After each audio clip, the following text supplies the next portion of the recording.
Pas un homme. Ah pardon. non, je ne sais pas ce qui vous fait dire que je suis un homme, mais je ne suis pas un homme. Votre apparence? Ah bon? Nous sommes à 1 mois de la rentrée des classes et vous n'avez rien vu venir malgré nos avertissements. L'éducation, c'est primordial et c'est pour ça qu'à partir de la rentrée, avec Jean-Michel Blanquer, nous avons adressé une circulaire à tous les recteurs de France en leur demandant de mettre en œuvre une loi qui existe déjà, mais qui n'est pas mise en œuvre, qui demande qu'il y ait 3 séances par année scolaire d'éducation à la vie affective et sexuelle. Je suis médecin, j'ai été chef de service en pédopsychiatrie pendant 35 ans, professeur associé de psychologie de l'enfant, et je parle aujourd'hui au nom d'un groupe de professionnels de l'enfance, lanceurs d'alerte, très inquiets de ce qui attend les enfants et les adolescents si nous ne nous mobilisons pas. Je pense qu'il faut profiter de cette porte entrouverte pour y glisser la question aussi de l'orientation sexuelle et de l'identité de genre. Ok, je suis obligé de faire une petite parenthèse, suivez-moi bien, c'est très important.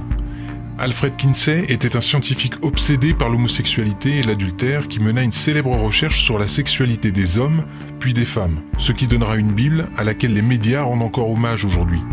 Le rapport Kinsey, qui fut par ailleurs financé par les Rockefeller.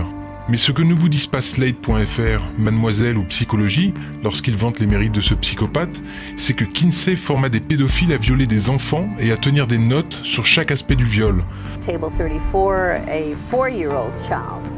26 orgasms in 24 hours. That's an around-the-clock experiment. Wow, that's torture. That's torture, you bet. Tenant un journal portant sur leur propre plaisir pendant l'acte, où toutes les réactions des enfants de tous âges sont répertoriées, qu'elles soient les pleurs ou la lutte de l'enfant, considérées faussement comme des orgasmes. De ces viols à répétition sur des milliers d'enfants et bébés par tous ces pédophiles, naîtra donc le rapport Kinsey, qui deviendra rapidement le fer de lance dans le combat pour la libération sexuelle et pour le féminisme des années 70, et marquera un tournant dramatique dans notre rapport au sexe. Aujourd'hui, le rapport Kinsey est sans aucun doute possible à l'origine du droit à l'éducation sexuelle qui arrive dans nos écoles cette année. Rarement un livre pour enfants n'aura fait autant parler de lui. Tous à poil, un livre de 34 pages destiné aux 6-8 ans. Au fil de l'ouvrage, on y voit une maîtresse, un policier, une grand-mère, des personnages représentant l'autorité, se déshabiller. Vous vivez à présent dans une France amorale. Le centre de documentation le classe dans la catégorie dite pour bousculer les stéréotypes. Et les stéréotypes, ça se déconstruit dès le plus jeune âge. Qu'on lutte contre les stéréotypes d'inégalité, oui. Qu'on inculque et qu'on déstabilise des enfants en expérimentant sur eux une théorie hasardeuse qui n'est pas scientifique, c'est grave. Et ce qui est encore plus grave, c'est qu'un ministre de la République cache aux Français ce soir, devant nous, la réalité de ce qui a été mis en œuvre. Et c'est notre devoir d'homme politique de prévenir les parents et de mettre fin à cela. Et gare à vous si vous n'emboîtez pas le pas de cette nouvelle ère qui démarre officiellement chez nous à la rentrée 2018. Gare à vous si vous n'acceptez pas que vos enfants de 4 ans reçoivent des cours d'éducation sexuelle. Gare à vous si vous n'acceptez pas que votre fille soit un garçon, votre garçon une fille, ou même ni l'un ni l'autre et qu'il décide de se sentir non-binaire. Ce programme introduit aussi la théorie du genre, c'est-à-dire l'idée selon laquelle notre identité sexuelle, garçon ou fille, masculine ou féminine, est une construction sociale qui n'est pas liée à notre sexe biologique. As far as the actual psychological issues at play, it used to be called gender dysphoria or gender identity disorder, now they call it gender dysphoria. The idea that sex or gender are malleable is not true. Ah bah il faut pas confondre identité de genre et expression de genre, sinon on va déjà mal partir. Alors, expliquez-moi. Je suis non-binaire, donc ni masculin ni féminin, Comment et je refuse qu'on me genre comme un homme. Comment vous définissez-vous? Comme non-binaire. Comme non-binaire. Oui. No. My answer is no. I'm not going to modify basic biology because it threatens your subjective sense of what you are. Gare à vous si après de maintes recherches, vous vous rendez compte que tout cela n'est validé par aucune étude scientifique. Cette théorie très contestée n'a aucun fondement scientifique. And it's not backed by any science that anyone can cite. It is pure conjecture. Et je pense que la théorie du genre, qui nous vient des États-Unis, et les gens sont tellement prompts à être anti-américains habituellement que je suis toujours très étonné, qu'on puisse nous dire que la nature n'existe pas et que nous ne serions que des êtres de culture. On est les deux. On est naturellement un homme, naturellement une femme, et puis après on devient un homme et on devient une femme. Donc qu'on agisse sur les stéréotypes et qu'on évite évidemment le machisme et la phallocratie, je suis évidemment pour ça. Mais ça ne se fera pas en considérant que la nature n'existe pas. Gare à vous si vous ne les laissez pas mettre la main sur vos enfants pour leur apprendre dès le plus jeune âge ce qu'est la masturbation. Ce programme est imposé par les instances européennes et il est obligatoire. En France, aucun parent ne peut y soustraire son enfant. Gare à vous, car ce n'est pas une option. 8 élèves de la 6e classe se sont effondrés quand on leur a montré des photos et des images d'organes sexuels. Après une conversation avec la direction de l'école, Mélita a finalement été tirée violemment de la salle de classe par la directrice et une autre enseignante. Mais à cause de sa résistance, elle a dû purger sa peine dans la salle des professeurs pour le reste de l'heure. Pire encore, puisque le cours passé dans la salle des professeurs et une autre séance d'éducation sexuelle ont été rapportés comme des absences à l'administration scolaire, l'appareil des instances officielles s'est mis en mouvement. Après une amende pénale suivie d'un refus de paiement de la part des parents de Mélita, entraînant une accusation devant le tribunal, puis la visite de l'huissier de justice, et puis l'affaire est transmise au tribunal régional supérieur, où les parents n'étaient plus autorisés à se défendre eux-mêmes. Après une dernière demande de paiement, Eugène M., le père de Mélita, a finalement été informé que lui et sa femme Louise sont condamnés à une peine de prison d'1 jour. Et ils ont été priés de prendre contact volontairement avec le tribunal responsable. Comme Eugène M. était convaincu de son innocence, il a refusé de s'y plier et il a donc été emmené par des agents pénitentiaires et finalement emprisonné. Sa femme, Louise, enceinte, a fait l'objet de la même sentence. Il reste à voir comment les autorités procéderont à son égard à cause de sa grossesse.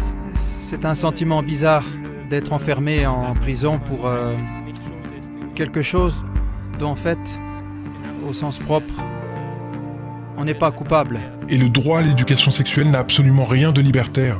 Les droits sexuels sont le droit à la satisfaction de ses désirs, alors que la civilisation et le bien commun demandent qu'on maîtrise ses pulsions et pas qu'on exige de les satisfaire. Le droit à l'éducation sexuelle, c'est avant tout le droit qu'a votre enfant, une fois son identité la plus intime brisée, à même se revendiquer un jour d'une autre couleur de peau. Non mais c'est intéressant qu'on interroge tous nos propres stéréotypes autour de la table, parce que sans même m'avoir posé la question, vous supposez que je suis un homme, seulement par mon apparence, vous estimez que je suis blanc. That's nonsense. The transgender suicide rate is 40%. It is 40%.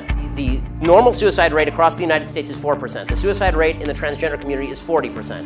The idea that 36% more transgender people are committing suicide because people are mean to them is ridiculous.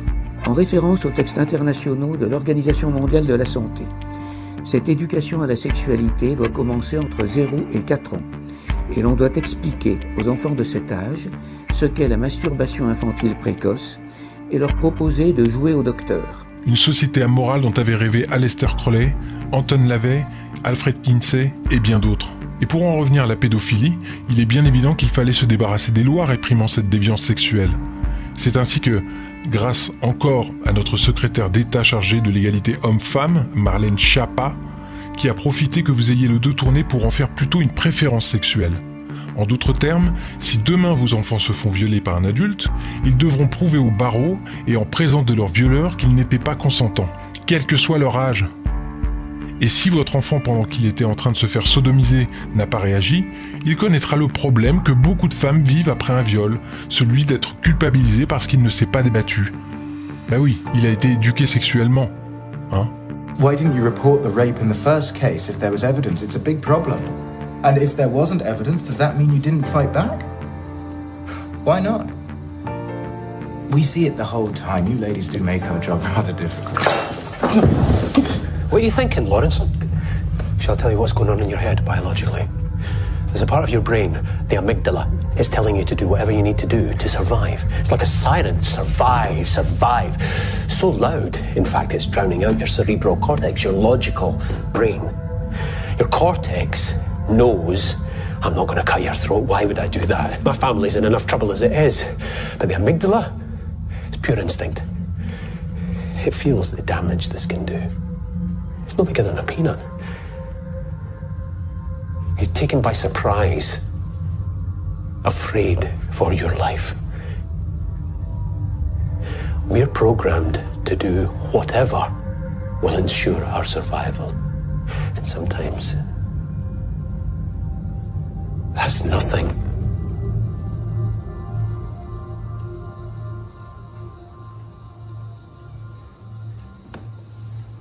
I think you've made your point.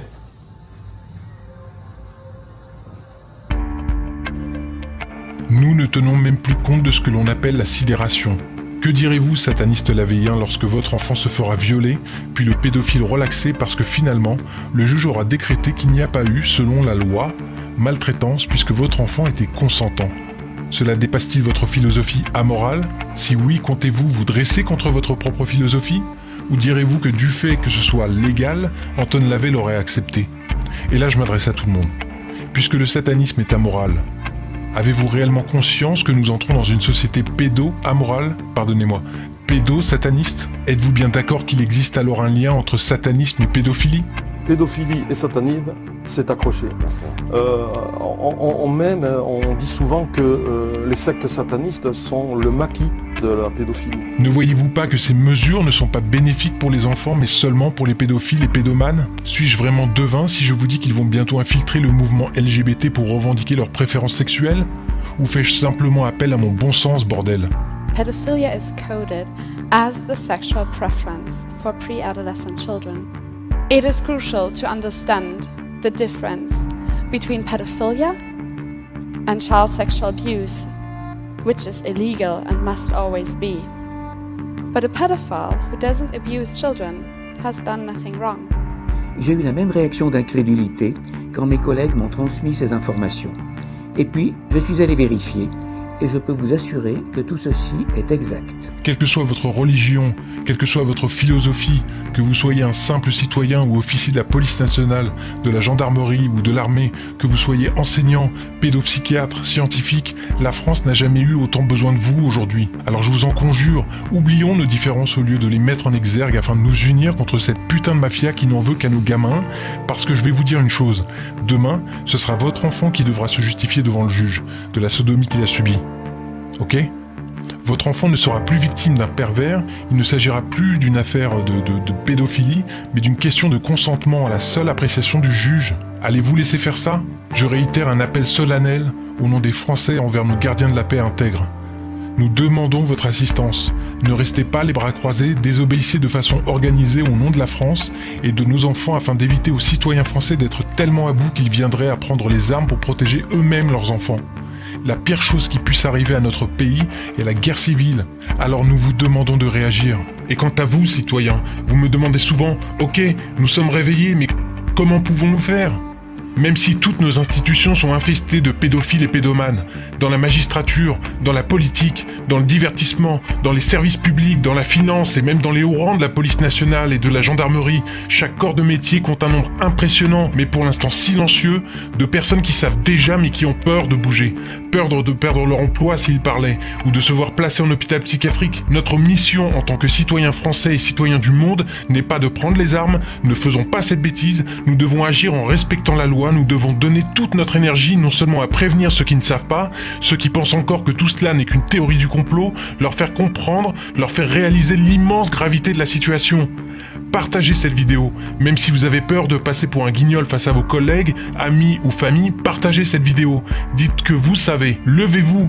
Il ne s'agit pas ici de politique, ni de religion, ni de couleur de peau, il s'agit de la sécurité et du bien-être de nos enfants, bordel. Partagez cette vidéo, et pour celles et ceux qui sont déjà réveillés, et vous êtes nombreux à faire déjà ce travail d'éveil des consciences, faites des tracts, diffusez-les en masse à tous vos contacts, à tous les parents, à tous vos copains. Nous sommes capables de nous réunir par millions pour voir un ballon sur un terrain de foot. Pour une fois, utilisons cette énergie pour une véritable cause, parce que même si nos dirigeants tentent de nous enfumer, de nous discréditer, la pire chose qu'il puisse arriver pour eux, c'est que nous oublions nos différences pour nous unir. Ils sont terrifiés à cette idée. Ne restez pas silencieux parce que demain il sera trop tard et vous ne pourrez pas dire que vous ne saviez pas.